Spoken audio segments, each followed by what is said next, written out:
మొదట్లో అడగాల్సిన ప్రశ్న లాస్ట్లో అడుగుతున్నా. చెప్పండి. ఎవరు ఈ ఆర్యన్? అంటే మీడియా రంగంలో కూడా సుదీర్ అనుభవం ఉంది. సో ఓకే, దాంట్లో పర్లేదు. తర్వాత వేరే బిజినెస్లోకి వెళ్ళారు, సక్సెస్ చూద్దాం అనుకున్నారు, అనుకున్నంత ఆశించిన ఫలితాలు రాలేదు. సో మీరు చివరికి ఎదుక్కుంది ఏంటంటే రియల్ ఎస్టేట్. చాలామంది ఇలా రియల్ ఎస్టేట్ ఎదుక్కుంటూ వచ్చి ఫెయిల్ అవుతూ ఉంటారు. ఇందులో సినిమాలో సక్సెస్ రేట్ ఎంత ఉందో రియల్ ఎస్టేట్లో కూడా అంతే ఉంది. ఓకే, ఫెయిల్యూర్కి రకరకాల కారణాలు ఉన్నాయి. ఇక్కడ నిలబడాలంటే అసలు ముందు బేసిక్స్ ఏ ఉండాలి? సో రియల్ ఎస్టేట్లో నిలబడాలంటే బేసిక్ ఫస్ట్ క్వాలిటీ హానెస్టీ ఉండాలి, ట్రాన్స్పరెన్సీ ఉండాలి. ఈ హానెస్టీ లేకపోతే ఏ కంపెనీలోకి వెళ్ళినా ఎంత గొప్ప బ్రాండ్ని మీరు ప్రమోట్ చేసినా కూడా అది జీరో అవుతుంది.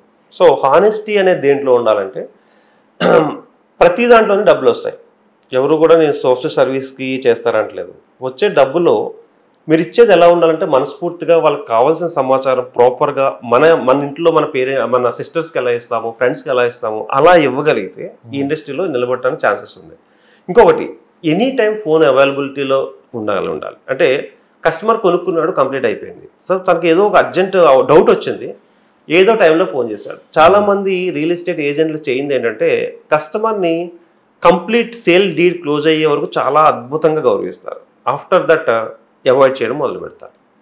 సో ఈ నెగిటివ్ ఎట్లా వెళ్తుందంటే వీడి దగ్గర కొంటే ఆఫ్టర్ సేల్స్ ఏమి సపోర్ట్ ఇవ్వడు. ఆఫ్టర్ సేల్స్ సపోర్ట్ అంటాం మేము. ప్రీ సేల్స్ సపోర్ట్ కంటే కూడా ఆఫ్టర్ సేల్స్ సపోర్ట్ చాలా చాలా స్ట్రాంగ్గా ఇవ్వగలిగితేనే ఇందులో నిలబడతాం. మీరు నమ్మండి, నాకు యూఎస్ నుంచి ఒక 2-3 కస్టమర్స్ ఉన్నారు. కొనుక్కున్నారు, కంప్లీట్ అయిపోయింది, మొత్తం రిజిస్ట్రేషన్స్ హ్యాండ్ ఓవర్ కూడా చేసేసాం. ఆ డాక్యుమెంట్ చూసి ఒక 6 నెలల తర్వాత ఈ పాయింట్ మీనింగ్ ఏంటి అని అడిగారు. సో అప్పుడు నేను దానికి ఎక్స్ప్లెయిన్ చేశాను. దాని తర్వాత ఇంకొక 4 పాయింట్లు చేసుకుని ఇవన్నీ ఇప్పుడు ఎంతవరకు రేట్ పెరుగుతుంది, ఎప్పటి వరకు నాకు ఈ డబ్బులు వస్తాయి, ఇలా వస్తుంది, అలా వస్తుంది అని ఎన్నో క్వశ్చన్స్ వస్తాయి వాళ్ళకి అయిన తర్వాత. సో వాటికి ఓపికగా సమాధానం చెప్పగలగాలి. ఇందులో పేషెన్సీ చాలా చాలా ఇంపార్టెంట్ అండి. అంటే కస్టమర్ చాలామంది అంటారు కస్టమర్ ఎప్పటికైనా అంటే ఇవాళ కాకపోయినా రేపటికైనా ఇన్ ఫ్యూచర్లో కొనకపోయినా అదే విధంగా ట్రీట్ చేస్తాను. నా దగ్గరకు వచ్చి చూసి వెళ్ళిపోయే వాళ్ళు కూడా ఉంటారు, నా దగ్గరకు వచ్చి ఎంక్వైరీస్ చేసుకుని వెళ్ళిపోయే వాళ్ళు కూడా ఉంటారు. సో వీళ్ళందరినీ కూడా నేను ఎప్పుడు కూడా ఎంత చెప్పినా కూడా వాళ్ళ స్టైల్లో వాళ్ళే చేసుకునే వాళ్ళు ఉంటారు. రీసెంట్గా నాకు ఒక ఎంక్వైరీ వచ్చింది. సో వాళ్ళు అడిగింది ఏంటంటే నా దగ్గర ఒక 50 లక్షలు ఉంది. ఓకే, ఇల్లు అమ్మితే ఒక 30, వాళ్ళ విజయవాడలో ఉంటారు, విజయవాడలో ఇల్లు అమ్మితే 30 లక్షలు వస్తుంది. మా అబ్బాయికి ఒక విల్లా కొనిద్దాం అనుకుంటున్నాను, మీ సజెషన్ ఏంటి? కొంచెం కావాలంటే అప్పు తీసుకుంటాను. నేను అన్నాను మీ అబ్బాయికి పెళ్ళి అయిందా అని అడిగాను. పెళ్ళి అయిందా అంటే లేదండి ఇంకా అవ్వలేదన్నారు. ఏం చేస్తున్నాడంటే సాఫ్ట్వేర్ ఇంజనీర్ అని చెప్పాను. మీరు విల్లా కొనిపెట్టేస్తారు, ఆ ఏరియాలోనే జాబ్ చేయాలని నాకు ఏమీ ఉండదు. ఆయన ఏ ఏరియా అంటే ఎక్కడైతే ఆఫీస్ ఉంటుందో దగ్గరగా అక్కడికి వెళ్ళిపోతాడు. ఈ విల్లా ఎందుకంటే కంఫర్ట్ ఉండాలని చూస్తున్నారు. బట్ ఆయన కంఫర్ట్ ఎప్పుడు ఉంటుంది అంటే వాళ్ళు సెటిల్ అయిన తర్వాత ఉంటుంది. సో అలాంటి టైంలో ఇన్వెస్ట్మెంట్ ఇన్ సమ్ ఎక్కడైనా ల్యాండ్ మీద చేసుకుని అదే టైంలో మీకు కావాల్సి వచ్చిన ప్లేస్లో అపార్ట్మెంట్ కొనుక్కుని అట్లా చేసుకుంటే బెస్ట్ అన్నాను. నేనేమన్నా అంటే సజెషన్స్ చెప్పేటప్పుడు వాళ్ళకి తెలియని కోణం 360 డిగ్రీస్ యాంగిల్లో వాళ్ళని అనలైజ్ చేసుకోవాలి. ఓకే, యాటిట్యూడ్ ఈజ్ మ్యాటర్స్ అండి. ఇందులో యాటిట్యూడ్ ఈజ్ ఆల్వేస్ మ్యాటర్స్. అంటే ఎంత ఎదిగినా ఒదిగి ఉండాలంటారు కదా. ఇందులో కనుక ఎవడైనా కొంచెం ఎదిగిన తర్వాత కాలాలు ఎగరేస్తే 100% కాలం తొక్కేస్తుంది, పక్కనున్న సొసైటీ తొక్కేస్తుంది, ఇండస్ట్రీ తొక్కేస్తుంది. నేనేమంటానంటే ఎంత ఎదిగినా ఒదిగి ఉండగలిగితే దీంట్లో అది, ఎందుకంటే అది చాలా చాలా ఇంపార్టెంట్. నిజం చెప్పాలంటే దీనికి క్వాలిటీస్ మెజర్మెంట్స్ ఏమి ఉండదండి. Our attitude matters. మనల్ని మన యాటిట్యూడ్ని చూసే కస్టమర్గా ఉంటాడు. ఓకే, మనం చెప్పే విధానం వాళ్ళకి నచ్చితేనే వాళ్ళకి కొంటారు, మనం ఇచ్చే సర్వీస్ నచ్చితేనే కొంటారు. హానెస్టీగా నాకు తెలియదుంటే తెలియదని చెప్తాను నేను. పొరపాటు జరిగింది అనుకోండి, ఎప్పుడైనా ఇలా జరిగితే సారీ సార్ దీన్ని పొరపాటు జరిగింది, దీన్ని ఇలా కవర్ చేస్తున్నాం మనం అంటే ఈ హానెస్టీ ఒకటి, యాటిట్యూడ్ ఒకటి, ఈ 2 మ్యాటర్స్ అండి. సో నన్ను నిలబెట్టిని అంటే 100% నేను చెప్పుకుంటాను, బై 100% కాన్ఫిడెంట్గా చెప్పుకుంటాను. నా యాటిట్యూడ్ అనుకుంటాను, అంటే నేను ఇంకా చేసుకుంటాను అన్నాను. జీరో ఈగో అనేది చాలా ఇంపార్టెంట్. కస్టమర్ ఒక్కొక్కసారి మాట్లాడినప్పుడు ఈగోని పుష్ చేసేలా కూడా మాట్లాడతారు. అప్పుడు కూడా ఎమోషనల్ ఇంటెలిజెన్స్ అంటాం మనం. సో ఆ ఎమోషనల్ ఇంటెలిజెన్స్ అనేది మనం మేనేజ్ చేయగలిగితే, బికాజ్ అతనే పొజిషన్లో ఉన్నాడు, అతను ఎందుకు మనల్ని బ్లేమ్ చేస్తున్నాడు, అది కూడా మనం ఆలోచించుకోగలిగితే కస్టమర్ ఇప్పుడు కాదు కదా 10 సంవత్సరాలు 20 సంవత్సరాలు కూడా మనల్ని వదిలిపోవడం. ఇప్పుడు చాలా సమయం అయిపోయింది. సో ఒక ఇంపార్టెంట్ ప్రశ్న ఒకటి మిగిలిపోయింది. ఈ టెక్నాలజీ ఎఫెక్ట్ కూడా మార్కెట్ మీద చూపిస్తుంది. ఎందుకంటే ఏ టెక్నాలజీ వచ్చిన తర్వాత సాఫ్ట్వేర్ రంగంపై కూడా కాస్త అనుమానాలు అయితే ఉన్నాయి. సో వాళ్ళు కూడా ముందుకు వచ్చి ఇన్వెస్ట్ చేయడానికి భయపడుతున్నారు, ఫ్యూచర్ ఎలా ఉంటుందో తెలియదు.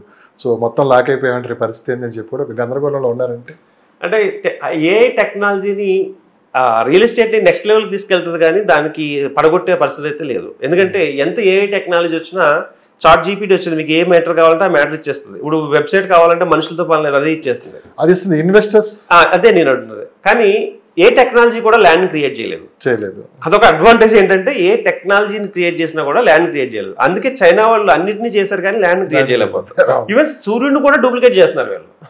సో నేనేమంటున్నానంటే అదొక అడ్వాంటేజ్ ఉంది. టెక్నాలజీ అనేది నెక్స్ట్ లెవెల్కి తీసుకెళ్తుంది. యాక్చువల్గా మీరు ఒక 10-20 సంవత్సరాల క్రితం చూడండి, ఇప్పుడు చూడండి రిజిస్ట్రేషన్ ప్రాసెస్లో ఎంత ఈజీ అయింది. ఇప్పుడు ఆన్లైన్లో రీసెంట్గా వచ్చినప్పుడు మనం ఇక్కడి నుంచే ఆన్లైన్లో చేసుకోవచ్చు. ఒకప్పుడు అక్కడికి వెళ్ళాలి, వెయిట్ చేయాలి, ఇంత ప్రాసెస్ ఉండేది. టెక్నాలజీ పరంగా మనకి ప్లస్ ఉంది. నేను అనేది ఏంటంటే స్ట్రైట్గా జాబులే ఇంకా సెక్యూరిటీ లేని జాబులు అయిపోతున్నాయి. రేపు పరిస్థితులు ఎలా ఉంటాయో తెలియదు, ఎడాపెడా అప్పుడైతే కొనేశారు. మీకు సాఫ్ట్వేర్ మార్కెట్ చాలా పెద్దది, దీంట్లో 100% కాస్త ఇది కూడా దీని ఎఫెక్ట్ ఏదో కొద్దిగా చూపిస్తున్నట్టు కూడా కనిపిస్తుంది. దీన్ని మీరు ఎంతవరకు బిలీవ్ చేస్తారు? చాలా మంది భయపెట్టేస్తుంది ఏంటంటే రేపు జాబులు పోతాయి అని. ఓకే, ఒక రోబోని కనిపెట్టినా, ఒక టెక్నాలజీని కనిపెట్టినా మనిషే కనిపెట్టాలి. దాన్ని మళ్ళీ ఆపరేట్ చేయాలన్నా మనిషే కావాలి. ఇప్పుడు రోబోని మీరు కనిపెట్టారు, రోబో ఏం చేస్తుందంటే ఒక మనిషి చేసే పనులన్నీ చేస్తుంది, బట్ దాన్ని సెట్ చేయాల్సిన మళ్ళీ మనిషే. అంటే టెక్నాలజీ పెరిగే కొద్దీ కొత్త జాబ్స్ క్రియేట్ అవుతాయి. ఓకే, ఎవరైతే లెర్నింగ్ ప్రాసెస్లో ముందుకెళ్తారో వాళ్ళందరూ సక్సెస్ అయిపోతారు, దాన్ని నేర్చుకోలేరు వాళ్ళందరూ ఫెయిల్ అయిపోతారు. సో నాకున్న నాలెడ్జ్ ప్రకారం నేను ఏం చెప్పాలంటే టెక్నాలజీ పెరగడం అనేది జాబ్స్లో చేంజెస్ వస్తాయి. అంటే ఇక్కడ డేటా అనలిస్ట్ చేసే పని అంతా కంప్యూటర్ చేసే. ఏంటంటే ఏదైనా 2 సంవత్సరాలు అయితే ఒక క్లారిటీ రాదు. అంటే ఈ టెక్నాలజీ చాలా టెక్నాలజీ అందరికి ఇప్పుడు తెలిసిపోయింది. ఏ టెక్నాలజీ మీకు 2 years ఒక 7-8 years అయినా పడుతుంది. అంటే ఏ టెక్నాలజీ మనకి అంత అందుబాటులోకి రావాలంటే ఒక 7-8 years పడుతుంది. ఎందుకంటే కన్ఫ్యూజ్ వాతావరణం నుంచి బయటికి రావడానికి, కన్ఫ్యూజ్ వాతావరణంలో బయట రావడానికి అయితే పడుతుంది, ఒక 1 or 2 years అయితే పడుతుంది.